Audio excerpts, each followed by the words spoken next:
Саламатсыздарбы? Бүгүн дагы райондук суроолорду чыгарган аракет жасап, чыгарып, разбор кылып талдоо жүргүзөбүз. Быйылкы райондук аябай өзгөчө болду. Анткени мындай подгруппаларга суроолорду ар бир суроодо подгруппа болуп, ар бир подгруппадын өзүнчө балл берип, бул ар бир подгруппага шарттар болуп, өзүнчө мындай ушул шарттарды иштесе ушул подгруппага балл беребиз дегендей аябай кызыктуу болду. Буга чейин ар бир тестке балл бере берсе, бул райондук былтыркы 2 жыл мурунку областтыктарга окшоп подгруппаларга бөлүп мындай кызыктуу болду олимпиада. Дүйнөлүк олимпиадаларда да ушундай подгруппаларга бөлүп чыгарат эле. Ошондуктан кызыктуу болду дагы, кыйын да болду. Көп областтарыбызда, көп райондорубузда жалаң 0 балл алып калдык. Ошол суроонун бир суроосун чыгарган аракет жасап көрөлү. Эң биринчи суроосун. То есть быйыл видеонун тарткан учуру бул 2022-2023 жылкы олимпиаданын райондук этабынын биринчи күнүнүн биринчи суроосун чыгарайлы. Олимп.кырусуга платформасына уже сайтына уже ал суроо кошулган. Суроонун номери 7456. Тазалоо. Кыргыз тилинде 1-ден 10га чейинки сандарга туура келген өзүнүн аталыштары бар экен. 1, 2, 3тү былтыркы суроолордо үй тамгасын билдириш үчүн кичинекей үй колдонушчу. Азыр болсо бир аз оригиналдуураак кылып UH деп атап коюшуптур. Анан 4тү дагы кичинекей O бул өнү түшүндүрбөй эртеп мындай. Албетте муну эч кандай мааниси жок деп айтышар мүмкүн, бирок алдыда караганда көрсө бир мааниси бар мындай. Эмне үчүн UH деп коюшкан мааниси бар экен мындай кичине, кандай десем, түшүнүп каласыздар кийин азыр разбор кылып атканда. Бул ушу. Анан сөздөрдүн бирине 1, 2 же 3 латын баш тамгасын кошуп жазган. Бир сөз болот. 1, 2 же ушул сөздөр болот экен. Анан кийин ортолоруна 1 штук же 2 штук же 3 штук. Ушул 3 вариантта штук тамгаларды кошуп коюптур. Биз болсо максималдуу кандай сан ушул жерде катылышы мүмкүн деп атат да, ошол же 1 же 2 же 3 штукту далилдеткенде. Мисал үчүн суроону жакшы түшүндүрө албадым окшойт, кечирип коесуздар. Мына мисал үчүн тестти карайлы. Тест. Бул тестте айтат, бир ката бар деп атат. Бир ката бар. Ката сөздү карайлы. Бул ката F деген ката. F'ти жок, бир ката дейин да, бир кошумча тамга бар. F тамгасын алып койгондо 2 деген сөз калат. Жооп 2. Буда болсо 3 ката бар деп атат. 3 ката. Карагыла. Стеобуз деп атат. Мен Т, О, Уну алсам үчөөнү 8 деген сан чыгат. 8 да вариант бар. Же болбосо 3 тамганы же болбосо С, О, Ини алып таштасам, С, Ини алып таштасам 9 деген сан, то есть сөз түрдө 3 тамганы алсам 9 деген сан чыгып, 9 8ден чоң болгондуктан 9 чыгарып атат. Бул учурда бир А деп атат. Ал эми мындай жооп дал келбеши мүмкүн да. Мисал үчүн бир тамганы алсак дагы эч кандай бир сан чыкпайт. Рын алсак бия болот, ини алсак бра болот, быны алсак рия, рын, аны алсак бри, то есть эч кандай бир санды түшүндүргөн жок. Ошондуктан жооп 0. Суроону түшүндүңөр деп ишенейин. Эми маселече дейт. Мына карагыла, маселече, позадача, маселече. Эгерде биз n барабар 1 болгон случайда, n барабар 1 эле тамга кошулган деген случайда чыга турган код жазсак, 100% чыга турган код жазсак, анда 20 упай бизге берет экен. Ал эми экинчи позадача бул n1 жана 2 болгон учурда жазсак, дагы 30 упай алабыз. Ал эми үчүнчү муну ушуга да жазып, то есть муну упай алыш үчүн 50 балл алыш үчүн мына случайга код жазышыбыз керек. Бул жакта зарыл маселечелер деп турат. Башкача айтканда, мына 1-2ден балл албасак, мисалы үчүн айтайлы, будан алдык, будан албадык, будан баарын эчтеди, антсе дагы балл бербейт. Анткени 1 менен 2ден балл алгандан кийин гана мынаны текшерем деп атат. Зарыл маселечи ошон үчүн. Текшерүү жөнүндө маалымат. Биринчи ката келгенде эле текшербей болот. Мындай ар бир тест, толтура тесттер болот дейли. Тесттер берип текшерет да код. Берет тестти, анан бир учурда тест ката чыгат, жок. Анан кийин текшериштин зарылчылыгы жок болгондуктан текшербей эле коет. Анан 0 балл берет. То есть ар бир тестке балл бербейт бул. Ар бир под задачага балл берет. Башка айтканда балл берет. Башкача айтканда, бул суроо бул 3 кичинекей бир суроолор. Эмеси суроонун шарты 3-өнө тең бирдей, бирок ограничениялар биздин сандарыбыздын чектери аркылуу турабы? Биринчиден барабар 1, экинчиде эң кичине же барабар 2, үчүнчүдө эң кичине же барабар 3. Башында эле 20 упай алган аракет жасайлы. Идея кандай?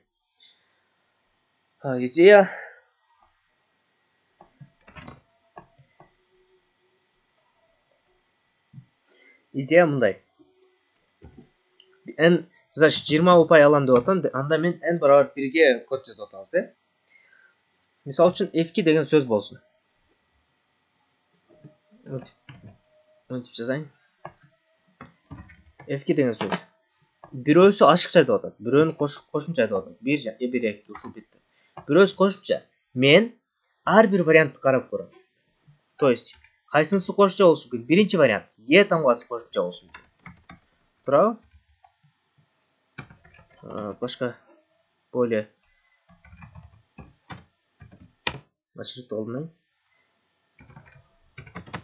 биринчи вариант e тамгасы ашыкча болушу мүмкүн. Ошондо мен f2 деген сөздү карап көрөм.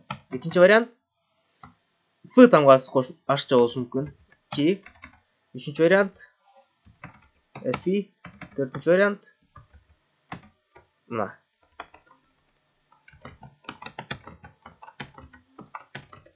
Мен карайм.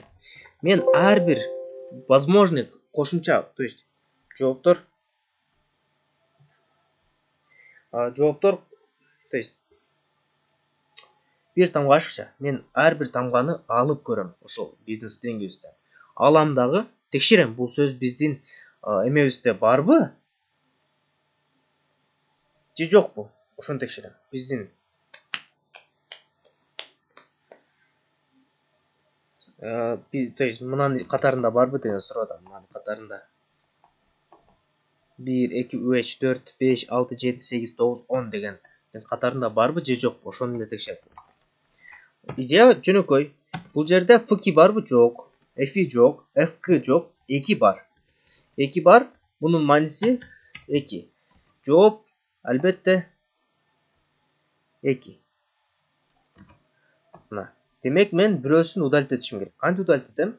Мен жөн эле мынтайын. Мен өзүнчө биринчи биз кандай биринчи идея эмне болот? Биринчи биз перебор кылабыз. Кайсы элементти удалить эткенди, туурабы? Ошол элементти удалить этебиз. Удалить эткенде биз сөз түрдө удалить этиш эмес, мындай башка бир стринг алып, башка бир стринг ачып, жаңы дегендей стринг ачып, ошого ошол удалить эткен позицияга дал келбесе, позиция, ошондон дал келбегендерди кошом ошол стрингке. Мисалы, то есть мен азыр 0-чүн удалить этишим керек да. То есть 0 эмес, биринчини дейин. Биринчини удалить этишим керек да. 0 индексация дейли. Ар бир тилде ар кандай билем, бирок мен 0 индексация деп эсептейм. Бул 0-чү позиция. Бул 0-чү, бул экинчи, бул үчүнчү, төртүнчү, экинчи, үчүнчү деп. Ошондо мен мисалы үчүн экинчи позицияны удалить этейин, Экинчи позицияны удалить этип атам. Ошондо мен эмне кылам? Мен карайм. Мынаны 0-чү позиция экен. Экинчи позиция барабар эмес. Бир жаңы стрингке кошуп коем. Мен жаңы стрингдин мааниси азырынча e. Андан кийин f-ты карайм. F-тин позициясы 1, мен удалить этип аткан позиция 2. То есть бул дагы удалить этилбеш керек. F-ты кошом. Анан карайм. Позициясы 2. Удалить этип аткан позициям кайсы?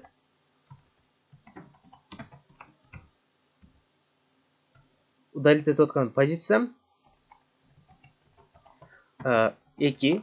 Демек мен k-ны кошпойм. String'e кошпойм. String өзгөрүүсүз калат. Ал эми кийинки позиция 3. 3-үчүнчү позицияны удалить этип атам мен азыр. Жок. Удалить эткен жокмун. Демек мен не кылам? Аны да кошом. Мына f деген string чыкты. Эми ушул f-ни текшерем. Биздин 1, 2, 3, 4 деген списогубузда барбы же жок? Ошол эле. Алгоритмди түшүндүңөр деп ишенейин. Эми кодко барайлы. Бул жака көңүл бурбай эле коюңуздар. Бул жөнөкөй эле n менен s-ти киргизүү деген. Бул n'им канча санды удалить эткен?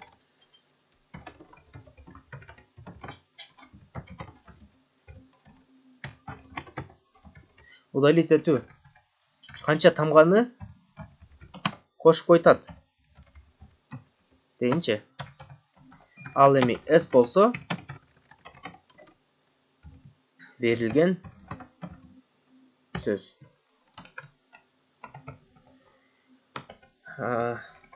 Демек, мен кайсы случайга жаздым? n барабар 1. N барабар 1 деп өзүчө bir if жазып, анан кийин иштегенибиз да bir туураараак жол. Ушинтип иштегенди нерселерге кеңеш берем. Эгерде n 1ге барабар болсо,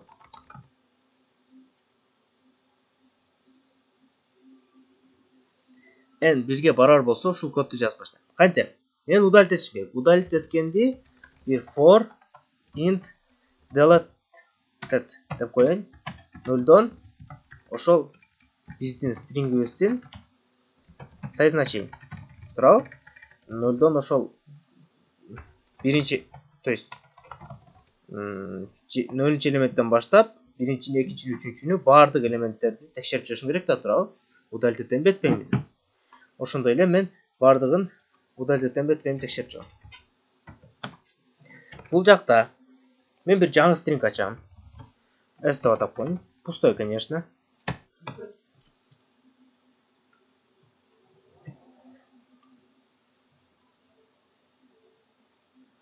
Албетте пустой. Мен кадимкидей биздин стрингибиздин башынан аягына чейин жүрөм. Көргөнүңүздөр эле. Анан эгерде азыркы позициям, бул стрингдин позициясы. Эгерде позиция удалить эткен позиция барабар эмес болсо, not равно барабар эмес болсо, ошондо мен s-ке кошом. Эгерде барабар болсо, аны удалить этем, аны кошуштун кереги жок. S айды. Аягында түшүнүгүңүздөр болуш керек. Эми мен сиздерге көрсөтүш үчүн иштегенин bir чыгарып коеюн.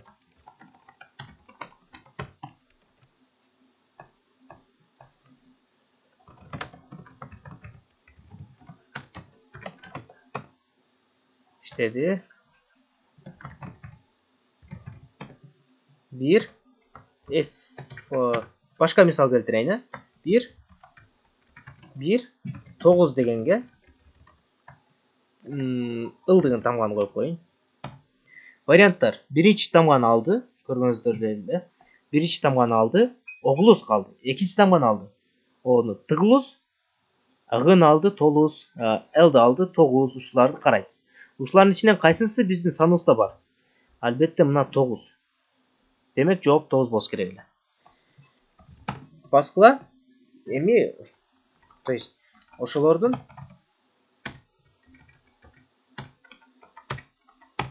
string кылып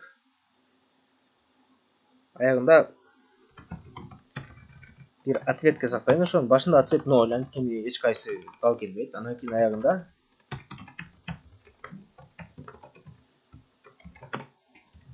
ответти чыгарайын. Бул жакта эгерде s 1ге барабар болгон болсо, анда ответ барабар 1. Ушинтип жазып чыгабыз эми. 10 жолу. 10 болсо 10. 9 болсо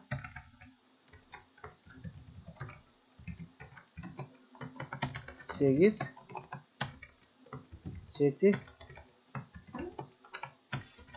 6. 5. 4. 3. H. Бірақ тилди мен C# тандап алдым, бирок башка тилдер менен айырмасы аз деле деп ойлойм. Мисалы Python'da жазсаңыздар, билбейм кандай проблемалар болушу мүмкүн, бирок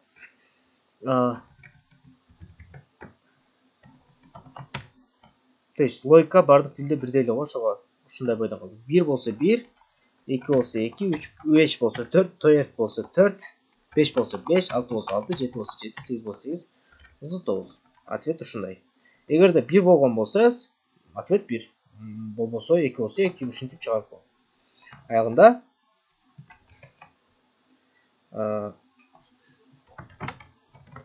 текшерели. İştedi.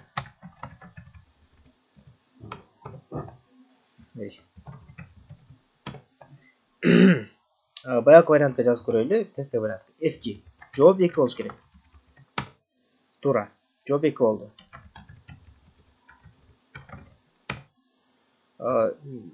Биринчи вариант жазып көрөлү. 9. Жооп 9 болуш керек. 9 болду, туура. 2, то есть 1, ой, 1, A деп жазайын, 0, туп-туура. А эгерде мынтсемчи, 1, анан 9 деп жазып койсомчу, жооп албетте 0. Анткени бир сан кошултат дейм да, эгерде тыны алсак 9 болот, 10 алсак 9 болот, то есть бир тамгасын алып таштасак 9 чыкпайт, жооп 0 бойдон калат. Жооп 0, туп-туура. Мен ушуну текшерүү үчүн жиберип көрөйүн. 20 балл береби экен, бербеби экен. Карайлычы.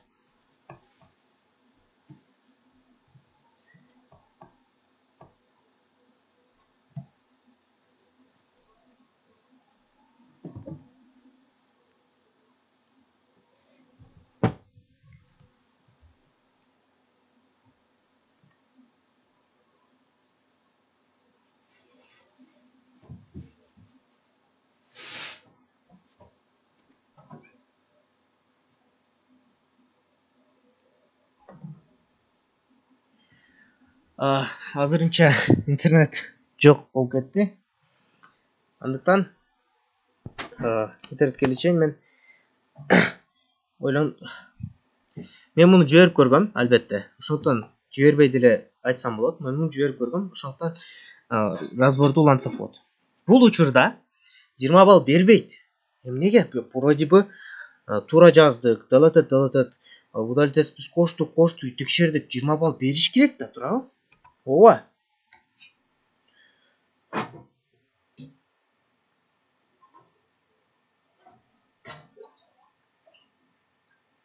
Мен деле кошулам. 20 балл албетте бериш керек. Бирок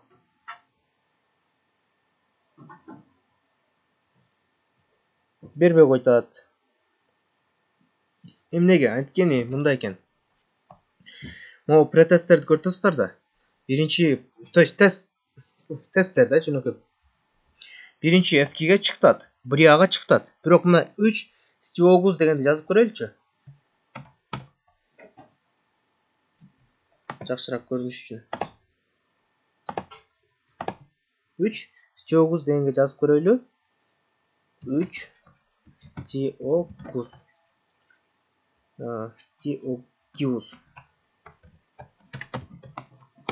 Жооп эч нерсе чыгарган жок. Бул учурда эч нерсе чыгарбады деп мына экинчи тестте эле токтотуп коет. Негизи андай кылбаш керек. Олимпиадада андай болбош керек болчу. Бирок негедир ошондой түзүлүп калыптыр. Могу претесттерге иштегенден кийин андан кийин жибериш керек. Ошондуктан мен силерге кеңеш берем. N барабар 1 болсо биз туура чыга турган кылдык. Ал эми N барабар болбосо не чыгарып коебуз дейм. Бул жерде не деп турат? 9 деп турат. Анда биз 9ду чыгарып коелу. Сураганын берейли. Ошондо ушул учурда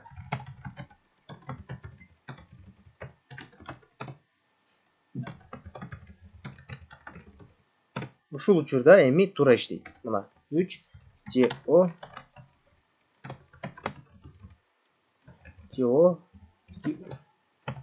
Мен айткан жокмун, что биз код жазып таштадык деп. Болгону ушул претесттерге иштей тургандай кылып жазып туруп, андан кийин жибериш керек. Эгерде аны өчүрүп жиберсек, анда бизге 0 балл берет. Анткени претесттер текшерип атып, бул претестке дал келбей калды. Ошондуктан чыккан жок деп коет.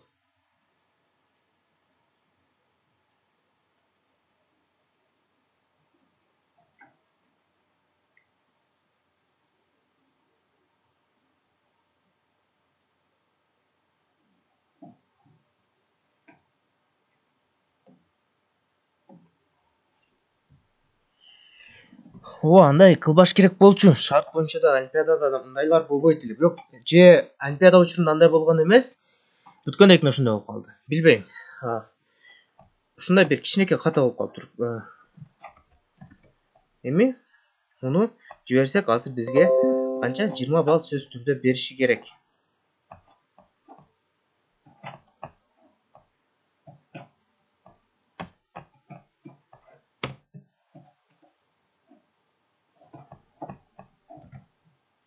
Номер 7456 тил C#.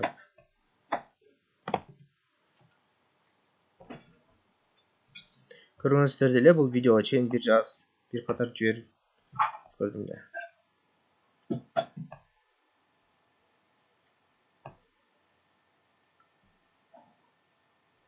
Жыйырма балл берди.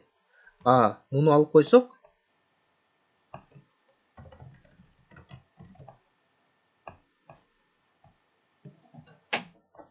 үчтүкүрдөн кийин дейт.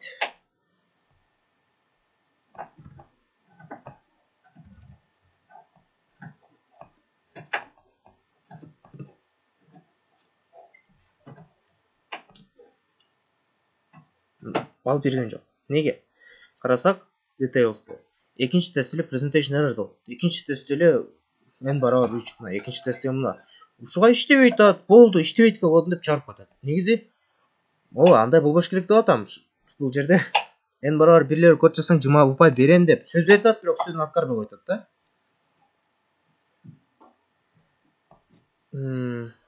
Так. Кечирip коесуздар, мен башка суроолорду окуганда, башка олимпиадаларды окуганда ошондой болчу. Бирок мен мына баалоо системасын окубай калыпмын. Кечирим сурайм олимпиаданы уюштурган суроону түзгөндөрдөн. Баалоо системасында мындай сөз турат. Мисалдарда келтирилген тесттердин баары өткөрүлүшү керек. Демек, могул келтирилген мисалдар турат го, ушуларга баары иштеп туруп анан жибериш керек. Демек, бизди эме кылган жок. Алдаган жок, кечирип коесуздар. Бул просто ошол сөздү окубай калыпмын. Сиздер ушул эмеге көңүл буруңуздар. Мисалдагы келтирилген тесттер баары өткөрүлүш керек. Могу үчөөнү өткөндөн кийин гана жибергиңиздер. Ошондо гана бал аласыздар деп турат экен. Көрүп атасыздар. 74-56 20 балл алдык. Ушу менен 20 балл алса болот эле. Эми баскыла n барабар 2 кантип чыгарышты ойлонуп көрөлү.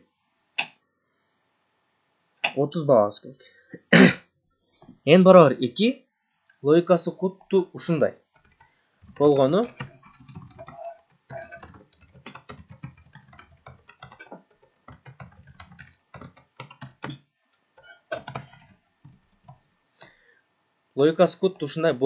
бир проблема бар. Мисал келтирейин бул жакка.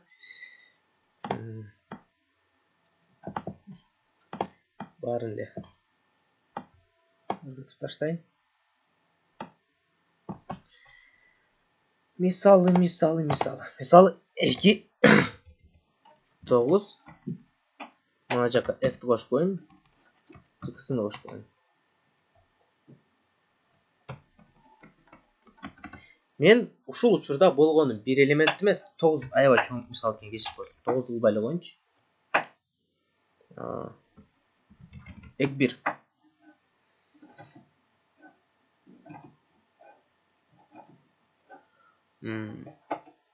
Ошону кылып коеюн, ооба. Бул учурда мен болгону бир элемент эмес, 2 элемент удалышым керек. Демек, мен перебор уже 2 машинанын ичинде 2 элемент турган, бир элемент эмес. Баскыла перебордун башында эле кайсыларды удалить этет. Эң башында эң биринчи келген идея, эң биринчи кайсы элементтер удалить эткен менин оюма келет эле. Мен компьютермен, мен адам емесмін, чтобы көріп, ай бұл жерде бір деген сөз тұрады ғой деп көріп, онда адам емесмін. Бірінші идея бұл мынандай қылайыншы. Бірінші идея бұл бірінші екі элементті удалить ету. Кир. Андан кейін бірінші элементті, анан үшінші элементті.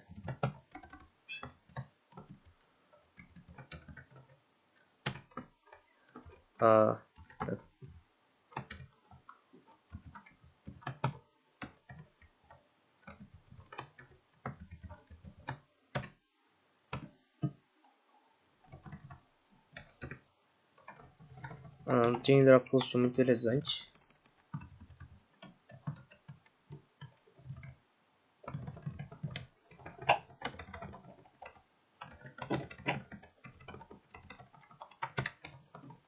Андан кейін мол экөнү удалить ету. Мол экөнү.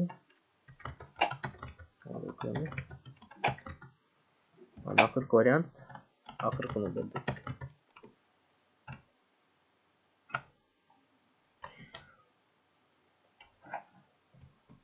Мен болгону bir элемент удалить ettim. Бул delete 1, delete 1 бул. Эметип коеюн.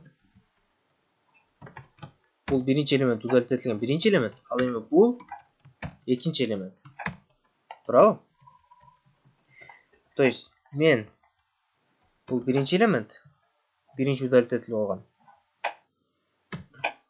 Ой. Бул экинчи.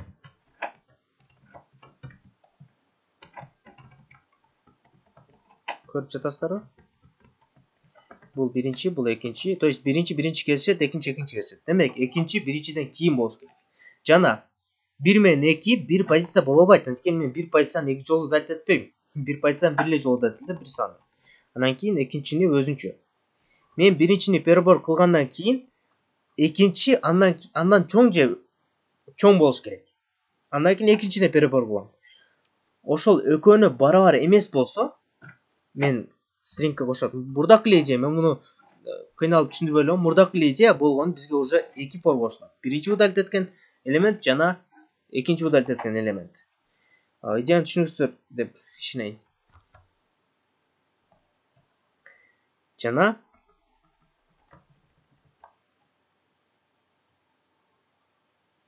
бул жака жазайын. Болгону delete еттин ордуна мен first дейинчи, анткени биринчи жана экинчи элементти бөлгөн үчүн first дейин. Ал эми экинчи элемент second дейин, экинчи удалить этип турган позиция. Ал first плюс 1 болсун. First'тен кийин турсун.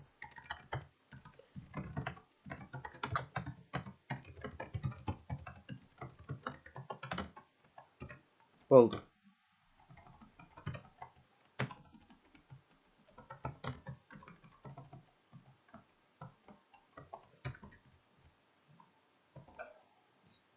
Эми мындай суроо пайда болот. Мен ушуну азыр жиберсем, бул дагы чыкпайт. Азыр түшүндүрүп берейин. Коддо ошол идея. Башкалар текшериштин да кереги жок. Жиберип көрөлү. Сразу же мен текшерип коелу. Ол жерден. Так, ансты жарыялаштырып калдым. Башында 0.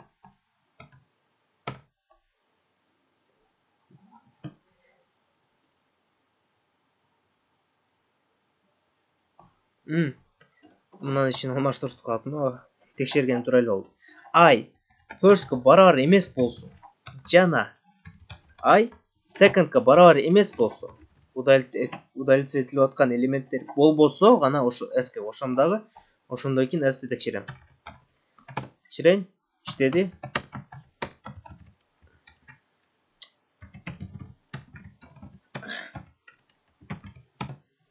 Текшерейин. 2. Кайсы санды кылайын? 5'ти кылайынчы. 5. Анан ашча бир элемент кошуп коеюн. Мынага бир b-ны кошуп, b-ны эмес, бир h-ны кошуп коеюн. Буяка бир d-ны кошуп коеюн. Жооп 5 болсун. Жооп 5 туп-туура. Жиберейин.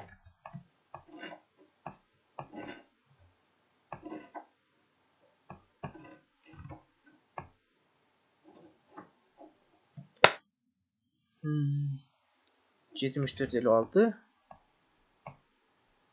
C# i. Эгер анда эмес болсо 9'u чагыштырып унутпайлы. 7456 жиберейин.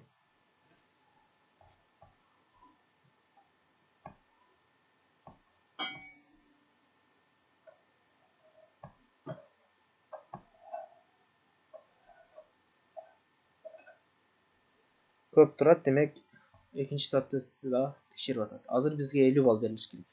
Жок, берилбеш керек. Кесип коюштар берилбеш керек. Азыр түшүндүрүп берем деген. Эгерде берилсе, демек берилди. Демек тесттер бир аз ушу мен ойлогон тест келбей калыптыр. Башка жазып көрөйүн. Могул тестти. 2 жана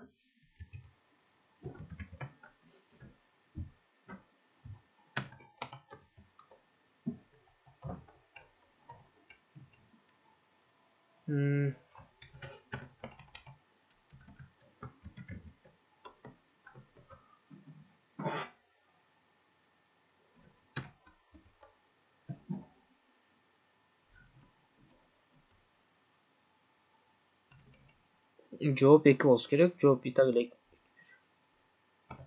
Жооп 2 болот. Так. Туп-туура чыккан, туура болуптур. Мен тестти өзү туура эмес элестетип алып. Анткени бул жерде 2 вариант бар да. Же мына к менен и-ни удалить эткенде 1 болот. Же б менен р-ны удалить эткенде 2 болот. То есть 1 жана 2 деген 2 вариант бар. Анын экөөнүн максималын чыгыш керек да. Мен ойлоп кеттим.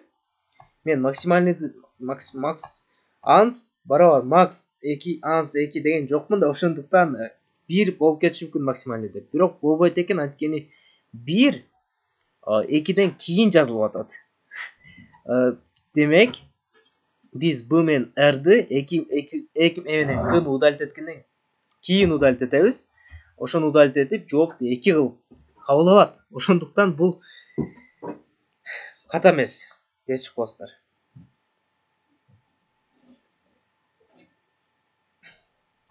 Ал эми башка случай мындай. 2 элемент удалить эткенде башкасына чыгып кетет деген случай. 5 карачы. Жок, башка андай случай жок. Эми 3кө n барабар 3кө жазайлы. Ушул эле кодду көчүрөйүн дагы. Болгон ушул учурда эми мен 2 элемент эмес, канча? 3 элемент удалить. Ошондо бир for эле кошулуп коет. Ал for болсо экинчиден кийин болуш керек. For'нун аты third. Ал second плюс 1.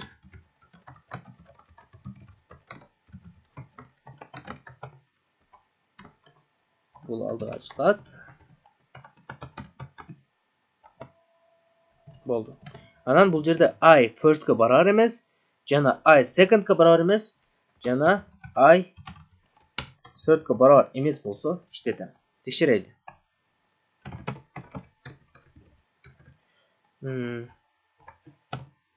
İştedi. Текшерейин. 3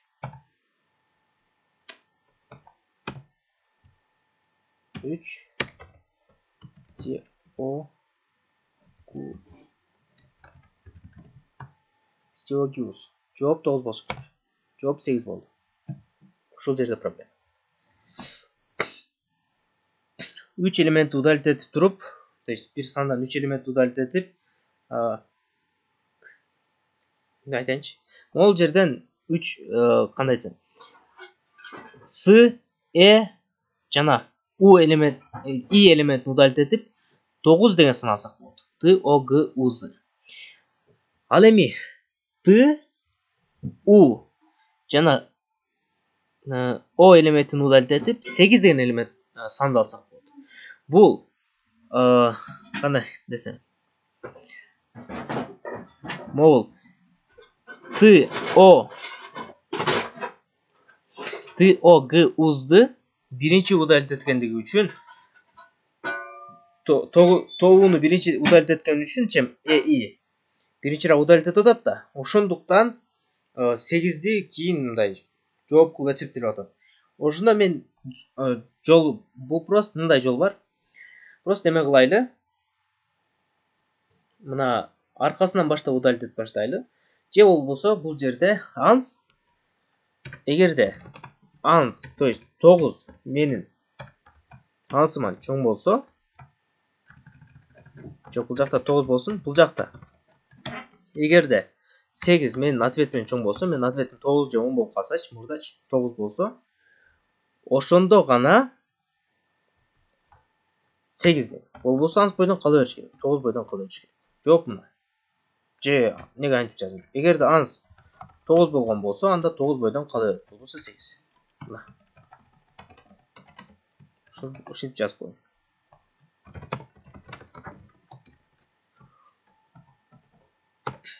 Ощущение иштеди. Иштедейли. 3 стиопиус. Жок, 9. Туп-туура. Башка вариант барбы, чтобы 3 элементти удалить эткенде 2 башка сан чыгышы мүмкүн? Карап көрсөк, андай вариант. Так. Андай вариант 1 жана 2 болушу мүмкүн экен, Ошол тест текшерип көрөйүнчү, мындай тест. 3 дейли, 3 удалить этиш керек. 1 2. Жооп кайсы? Жооп 1. Негизи эмне болуш керек эле? 2 болуш керек. Эми кайра мындан текшерели. 3 2 1. Жооп 2 болуш керек. Жооп 2 болот. 2. Могул жерде деле 2 болуш керек эле. Демек, мен могул жерге жазып коеюнчу, ушул 8 менен 9га кандай иштесе, 1 менен 2 да ошондой иштейт экен, бул жака жазып коеюн. Эгерде ans уже 2 болгон болсо, анда 2 бойдон кала берсин. Болбосо анан 1 кылып коеюн. Эми ушуну жибереличи. Жибергенден мурун текшерип коелу же. Текшердим. Карайлы. 2 3 1 2. Жооп 2 болуш керек. Жооп 2 болуп калды. Жиберем.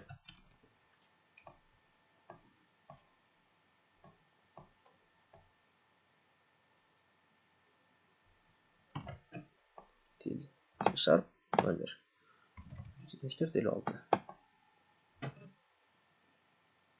Бул 100%га иштеш керек. Анткени n барабар 1, n барабар 2, n барабар 3 деген варианттар бар.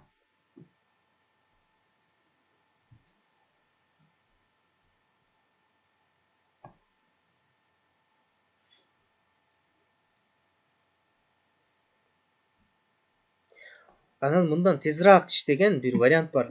Ушул эле суроого, бирок ушундан тезирээк, ушундан жакшыраак иштей турган бир жол бар. Жок. Бир код бар эле. То есть мен аны бул суроодо разбор кылбайм, бирок сиздер ойлонуп көрсөңүздөр болот. Эгерде өзүңүздөр ойлонуп көрсөңүз болот. Мындан да жакшыраак код барбы ошол? Кандай болушу мүмкүн депчи мынтип отургандын ордуна. Биз текшерели. 100 балл. Except Олимпиада учурунда 100 баллга чыгат. Жана эме кылып коеюн. Быйылкы райондук олимпиаданын эң жеңил суроосу ушул болду. Эң жеңил ушул.